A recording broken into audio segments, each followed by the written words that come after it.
इयत्ता तिसरी मंथन परीक्षेमध्ये विचारण्यात आलेला हा प्रश्न आहे. तर यामध्ये अब्दुल घरापासून शाळेपर्यंत पोहोचताना अब्दुलच्या उजव्या हाताला पूर्व दिशा एकूण किती वेळा येईल?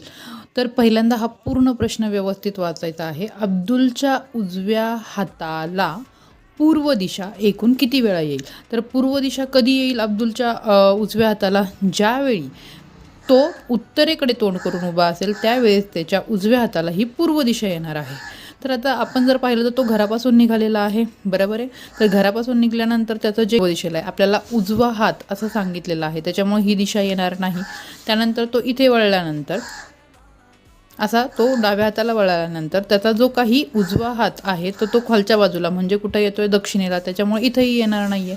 त्यानंतर तो जेव्हा डाव्या बाजूला परत एकदा वळेल त्यावेळेस त्याचं तोंड जे काही असणार आहे ते उत्तरेकडे असणार आहे आणि त्याचा उजवा हात म्हणजे तो कुठे असणार आहे? पूर्वेला. म्हणजे इथं एकदा झाला, बरोबर. त्यानंतर जर तुम्ही कंटिन्यू जर केलं तर ज्यावेळी त्याचं चेहरा हा उत्तरेकडे असेल त्याच वेळेस त्याचा उजवा हात हा पूर्वेला असणार आहे. म्हणजे अजून कुठे येऊ शकतं? इथे येईल का? नाही. तर इथे तर तो काय असणार आहे? उत्तरेकडे तोंड करून उभा आहे. इथे पण उत्तरेकडे तोंड करून उभा आहे, त्याचा पूर्वेकडे हात आहे आणि इथे तो उत्तरेकडे तोंड करून उभा आहे.